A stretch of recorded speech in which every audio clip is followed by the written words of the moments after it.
Hi, and welcome to the Adobe Illustrator in Under 10 tutorial series where we discuss techniques in Adobe Illustrator in under 10 minutes. And in this particular discussion, we are going to discuss the shape tools. So let's jump right in.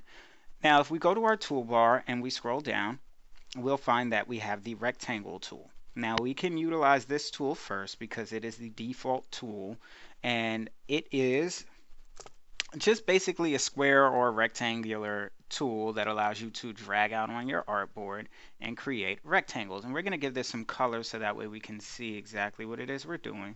We always want to make sure that we're able to visualize what it is we're doing on the board.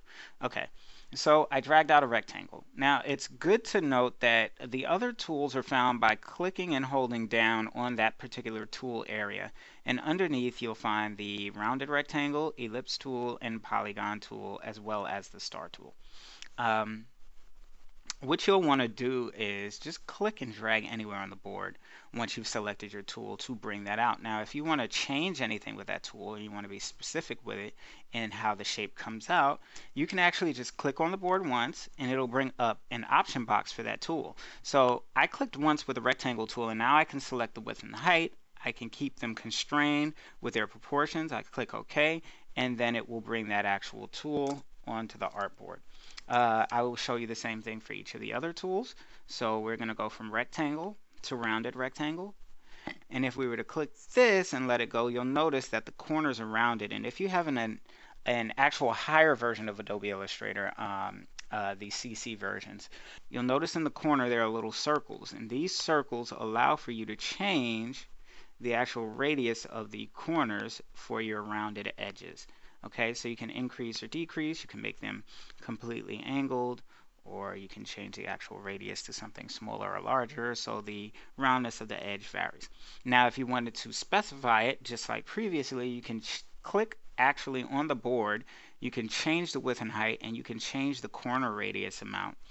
And when you would click OK, it's going to give you the shape that's set to those default values. And you can see there's a difference between the one we altered and the default values that were already in there. So we're going to do the same thing. We're going to get rid of these. We're going to go and we're going to click in. We're going to get the ellipse tool. We're going to drag this out. Now this, you'll notice you can push and pull, and that's with any of the shapes that you're actually doing. And you're going to get an ellipse and not necessarily a perfect circle, because there's something you have to do in order for that to happen. The same thing with a square, which I will tell you in a second. And then let's click once on the board and we have the same thing, width and height options, and then we click OK and we get our ellipse. Now let's go down to our polygon tool. We can click and drag this out. Right now it has 6 sides. We let it go and we have our polygon. If we click, we can change the number of sides.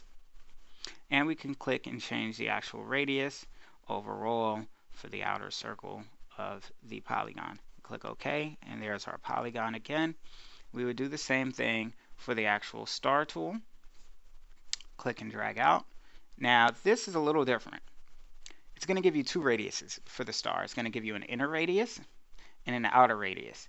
The outer radius is obviously the larger one, and inner is the smaller one. And then you can change the number of points. So if you wanted your star to have more points, click OK. It's going to have that number of points on there. Now, let's cover, since we're on the matter of points, this and the polygon tool have the option of changing the number of points on the actual shape. So if you wanted to do that live, you can, let's say we click our star tool and we drag it out. While it's dragged out, we can click the up or down arrow on our keyboard, and this will actually change our number of points that we have on our shape. So we can go down to a triangle, up to as many points as we want, and you'll see it'll become more and more extreme the longer we hold down the button.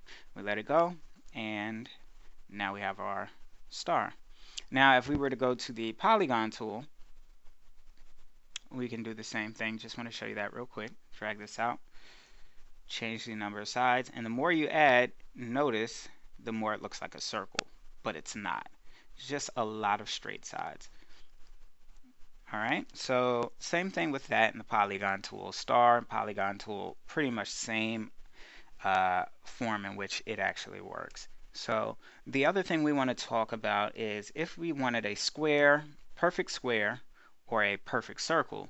With these tools, it drags freely, so we'd have to hold the Shift key in order to keep it constrained. And of course, as previous discussed in our other tutorials, we can hold down the Alt key to make it expand and contract from the center point.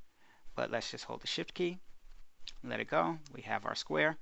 And the same thing for the circle or the ellipse. And we'll click that, hold the Shift key, and we have a perfect circle.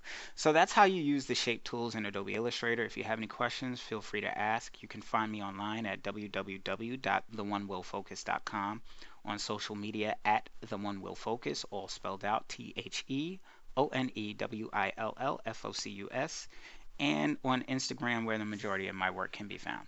So I look forward to seeing you guys in the next tutorial. I hope you found this fun. Take it easy.